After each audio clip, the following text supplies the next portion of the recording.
Welcome back, everybody. We are in our third conversation with Ivelisse Page. Again, if you did not watch the first two, it's pretty important heading into this conversation. So those are linked below. Go start with her personal story and incredible journey through the cancer world. Now having beat cancer twice, two different cancers twice. I think that's pretty incredible. But also the work that she is doing with her husband and many others at this point through an organization called Believe Big. So we just talked about kind of what is available today to cancer fighters and caretakers in the form of resources and ways you can get involved. And so that's all out there at believebig.org. In this conversation, this final conversation, Ivelisse, I'm really excited to hear your vision for the future, what you have going on at Believe Big, projects underway, what you have happening in the clinical trial realm and where that's heading, and just what you see for the future of the cancer world in the U.S. So Thank you for being with us. Oh, thank you for having me again. It's always such a joy to speak to you.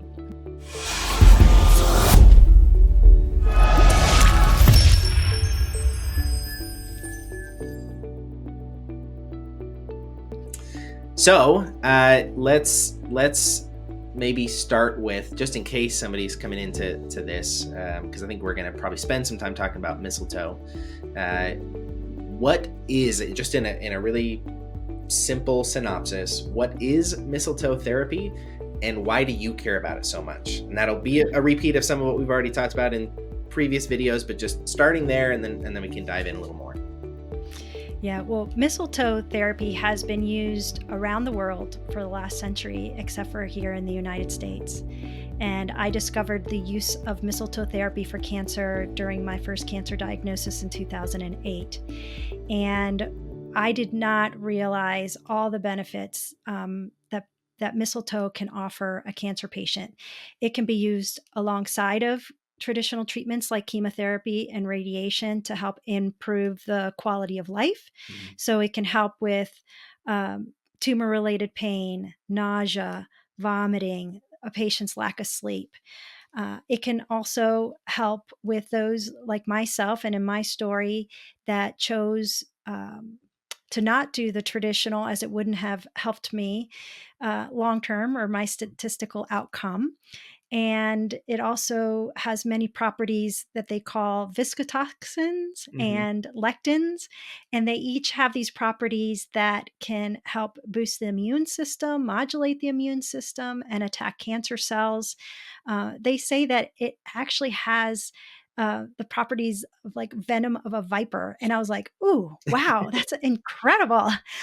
There's over 1,600 varieties of mistletoe around the world, but only the European version of mistletoe can be used for cancer treatment, which I find fascinating. Yeah. And it's grown on different trees. So depending on the type of tree, it's grown, it has different properties and it's given to different types of cancers. And so there's mistletoe from the ash tree, the apple tree, the oak tree, the pine tree. And that's why it is so important for a patient not to just go on Amazon and say, oh, I need mistletoe. It really needs to be prescribed by a trained physician because there is such a science to it. And what the dosage they give you and the type of mistletoe they give you and the brand of mistletoe they give you is dependent on your type of cancer, your sensitivities. There are a small majority of people. I think there's 1 to 2% of people that are allergic to it. So they start at a really low testing dose. So it's really important to be followed by a physician. I believe Rachel is one of those. Yeah. And We so, have yet to get it dialed in, but yes, she is one of those that has a pretty severe reaction to a pretty low dose. yes. And so, it is really important to be followed by a practitioner that is trained. And we have a listing of those individuals that we have vetted on our website that people can go to in the United States and get help from. So that's kind of the history of where my passion and belief in mistletoe really helped me along. It's never just one thing, but Yep. along with the other practices I was doing to help me overcome a stage 4 colon cancer diagnosis. And I know that it also helped to prevent a recurrence all these many years because of how it supported my immune system throughout the years as well. That's And exciting. yes. As a foundation, that's exciting. So uh, let's talk about the clinical trial. Um, what has been happening in that space and what you see coming up? Because that's, I think, Yeah. really exciting. Yeah, the trial, if someone wants to hear the nitty-gritty about who was involved and what type of cancers and, you know, the results of each patient's results, if you really want to get deep, deep, deep, deep into it, you can go onto our website under Mistletoe Therapy, and we have a link to the medical journal that shows the results of phase one of the Mhm. mistletoe clinical trial. It showed some great results, some tumor regression, patients' quality of life.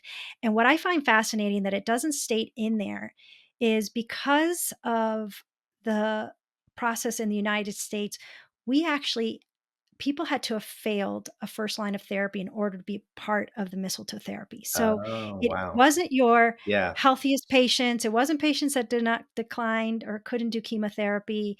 They had to have failed a first line of traditional therapy. Wow. They had to have had a ECOG score, of greater than 6 months of life, but they weren't your healthiest patients and yet still had incredible results. And Wow. so first phase was showing it could have been any type of tumorous cancer. So it couldn't have been a lymphoma or leukemia.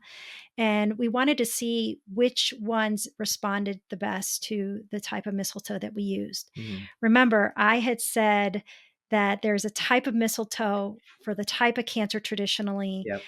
And the mistletoe that we used typically benefited breast cancer and others, colon cancers. And it just found it fascinating that those were the individuals in the trial that responded best to Hmm. the therapy. Because in a trial, you have to do the standard amount and a Yep. standard, as they increase the dosage. So it wasn't individualized like many of our practitioners can do or patients can receive today. So to find that standardization for the trial and seeing the end result was great. So we did a huge leap forward and Mhm. merging both that conventional and complementary medical communities together. And now, in order to start phase two, we need to raise $1 million. Mm. And so that is what we're working on now. Yeah. And so we really have a passion for this to be affordable for all and Mhm. not just for those that can do it out of pocket. And to just give you an understanding, there's two different types of mistletoe therapy done in the United States currently. You can do intravenous, which is typically used for later stage patients to get them back and their bodies responding and tumor regression. And then they also alongside of it or on its own can do the sub Q, which is injections of mistletoe, which is what I did. IV was not available to me in 2008. And so the trial was an IV Okay. mistletoe. Okay. And so for patients, though, who want to just do the sub-Q, it is affordable for many, Mhm. as it's about $250 a month. Mhm. So it really can be affordable. Where the IVs is where it can get expensive. It can Yeah. be anywhere from 400 to 800 per infusion. So that's why we really are pushing towards this clinical trial so that it can be offered as part of standard of care and can be uh, reimbursed by insurance Yeah. or Yeah. counted towards insurance. So, for those who may not know the kind of pharmaceutical trial process, what does stage two or phase two look like? Like, what are you wanting to now evaluate?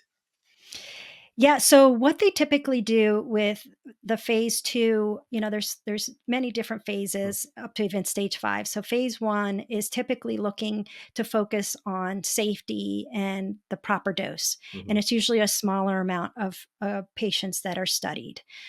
Phase 2 focuses on the effectiveness and the side effects, and it's typically less than 100 patients.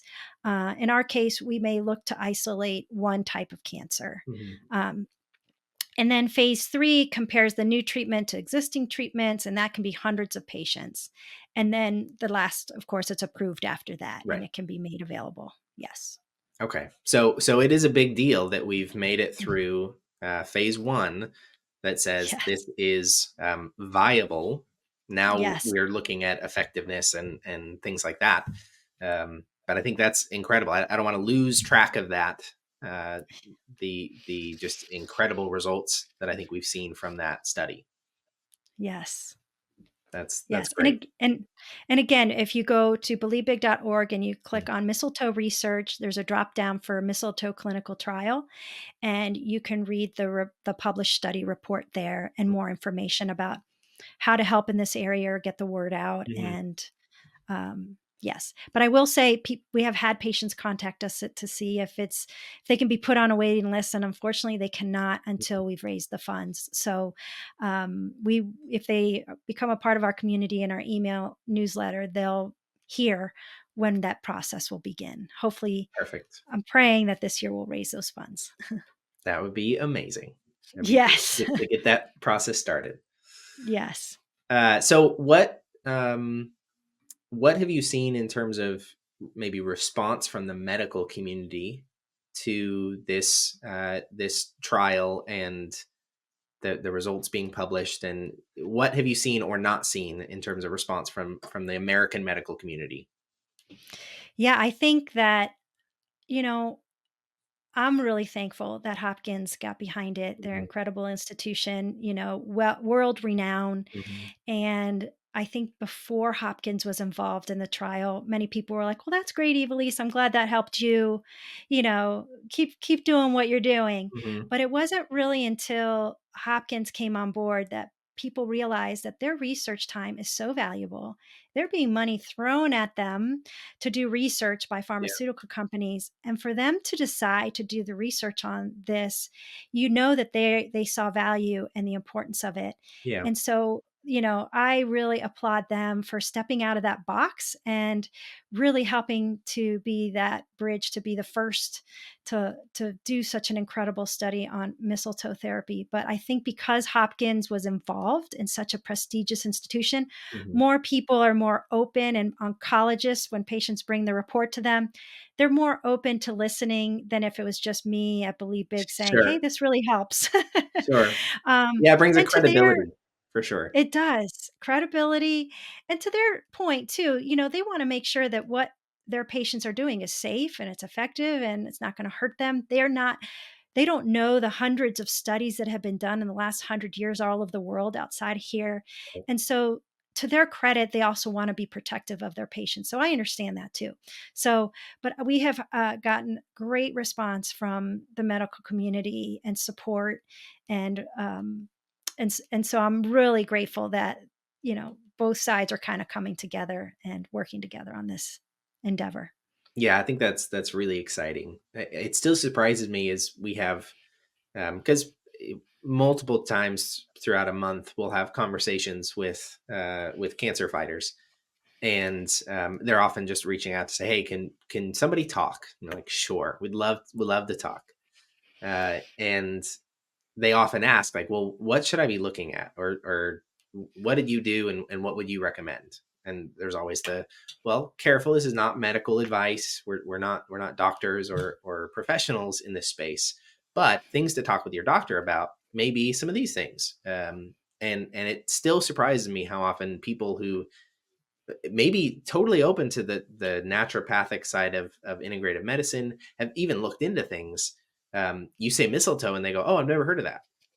Go, Right. man, it's one of the most studied and researched and effective options, even if we're just talking about quality of life going through Yes. chemotherapy.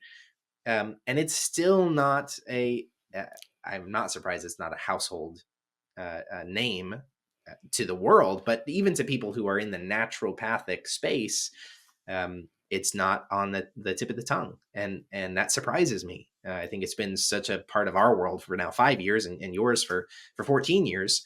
I think there's still opportunity to get the word out. And you're right, being able to go to your doctor with research papers instead of just, oh, I was reading online about this thing. What do you think? But like, hey, here's a John Hopkins clinical trial, phase 1 with results. Can we talk about this? I think really drives home to that doctor.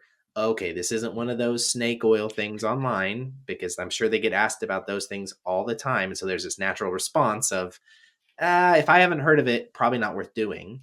And I think we can both understand a positive motivation behind that to protect their patients, but sometimes a damaging result of that. And so uh, that's something we did, and have also recommended is, hey, take some trial results, and that can be really helpful. And so knowing that that's available on believebig.org is I think a really useful resource. Yes, and I think, and like I said earlier and on the other episode, is that I think times are changing, things are Mhm. shifting, and I Yeah, feel like this newer generation of surgeons and oncologists are more open to these practices than they once were. Because I yeah, know even with my latest, uh, cancer, that my surgeon was very young. I bet he was probably mid-30s, sure. and, he was very open, and he answered all my questions, and he wanted to make sure I was comfortable, and I would show him, things that I was, getting from my integrative Mhm. practitioners, and I'm so grateful. I'm so grateful that this next generation, and you can find them, you just Yeah, have to make sure you do, will answer your questions and be open to listening, and yeah, not my way or the highway. yeah. And I think one of the big things in that, just from a recommendation standpoint, often an organization will have one approach, but the individual doctors of that organization are unique, right? And so you might go, Yes. okay, I reached out to this hospital, I met with one oncologist, I'm going to write that hospital off, is probably not a Mm, fair thing to do, right? Maybe no, you didn't click with that oncologist. Maybe that surgeon wasn't the right fit. But that doesn't mean that the 100 doctors and surgeons and oncologists associated there all have the same position. And so it's exactly. worth going back to that well and saying, well, let me try another one, especially if it's something covered by your insurance and you're trying to keep costs low. Don't get too discouraged. That's one of the things that we get a lot is like, oh, I met with the doctor through my insurance and it was not a good conversation. And it's like, hey, I promise you, there's more than one doctor covered by your insurance. Let's keep talking. Let's keep meeting Yeah. with doctors. It's Uh, kind of like we say, don't judge Jesus or Christianity, on the actions of yeah. those within the church that are fallible and, Yep. make mistakes, and, that we need to have grace and understanding, but we are all, you know, we're all fallible. We're imperfect people. And Yep. so you will find that person, when you search. Yep. They are there. They are there. All right. Well, let's talk for a bit about what's coming up with Believe Big. Yes. And I won't even speak to it. I'd like you to kind of paint the picture or the vision that you have. Yes. So, I actually moved out to Colorado, gosh, several 5.5 years ago. And one of the initiatives before I left, I was sitting in church, and, I was praying about the next steps for Believe Big, because our main office is in the Baltimore area, but our regional office here in Colorado. And I really, not audibly, but I heard God tell me, Ivelisse, you're going to help to create the St. Jude's of complementary medicine, Hmm. but for all ages. Hmm. And when I heard that, I was like, oh my goodness. And I was like, man, that would be an incredible solution for the Hmm. world. And as you know, it's coming up that 1 in 2 people are going to hear they have cancer. So either we will have cancer or someone we love dearly will. Yep. And the way that we've approached things has been piecemealing and a puzzle piece. And, it's kind of what we both have done with our family's journeys, and trying to go here for that and here for this. And not everything is in one place. So we wanted to create the Believe Big Institute of Health, that it would be a culmination of all the search that we've done worldwide of innovative oncology assessment and treatment. And we want to have a beautiful merging of both, where not only cancer patients can come to get evaluated and be set up with a plan physically, emotionally, spiritually. It'll be in a nature dense environment so Mm. people can heal. That's really important. We have a vision of having growing food on our land and initially using farmers to help us so that people can be eating healthy foods while they're healing. And then they can go home to their where they live and be continued on care within physicians in their area or one that we connect them with. So that would kind of be a 1 week or a 2 week period of time for the patients of all ages, of all types of cancer. And then we have a unique side, which would be the wellness side, Mm. where health minded individuals will come for a full evaluation to prevent a cancering process Mm. and to see where their weaknesses are. So we hopefully prevent that diagnosis in their lives. And so it can be more of a health retreat for healthy individuals. And our model is that that healthy side will then help to feed and fund portions of the patient side. Yeah. So it's kind of it's a huge vision, but I believe that quote from Mark Batterson that says when God gives you a vision, he'll also provide the provision. Mm. And so that's kind of what we're working on really this year. We hired a development director that's going to be solely focused on raising funds for the clinical trial and for the Believe Big Institute of Health. That's great. We're in the process now that COVID's kind of behind us, we can really search for land and opportunities that can really make this vision a reality and really listening to God and the next steps there. That's exciting. And so, if I'm understanding correctly, you're transitioning from the kind of vision idea standpoint to the boots on the ground. We've got someone focused on this. We're now moving forward with continued fundraising and that looking towards land. In what areas are you looking land wise? Is it in the Colorado? Yeah. Yeah, so we're looking at 2 areas. We're looking at Colorado and also Arizona because they give physicians and practitioners the widest scope of practice. Got it. And so that makes it important for whether you're a naturopath or an ND that can use prescribe and also what we were able to offer would be easily approved and accepted and, regulated in these 2 states. So That's exciting. If people want to get more information about that vision and what you're thinking and keep up with progress, what's the easiest way to do that? yeah, so they can get connected at believebig.org, and when you go onto our website, there's a link to sign up for our e-newsletter, and that's where we give the updates on all of our programs. But that's where initially we will start to have individuals collect that are interested in the Believe Big Institute of Health. So they can register there or they can follow us on social media as well. If they want specific questions, they can go to email us at info@believebig.org, and we can answer any specific questions that they may have as well. That's great. That's great.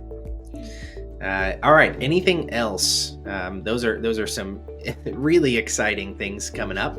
Anything that we've missed that we want to make sure to touch on? No, I think that you really addressed all those areas, and I just pray that together we can create a brighter future for those who are struggling with cancer and helping them to face it, to fight it, and to overcome it. I think that's a shared goal amongst us. Yes. All right. Well, Ivelisse, thank you so much for casting this vision. We're excited to know how we can stay involved and get more involved and just be a part of what I think is a vision to benefit the world around us. That's exciting. Oh, yes. Thank you. Thank you.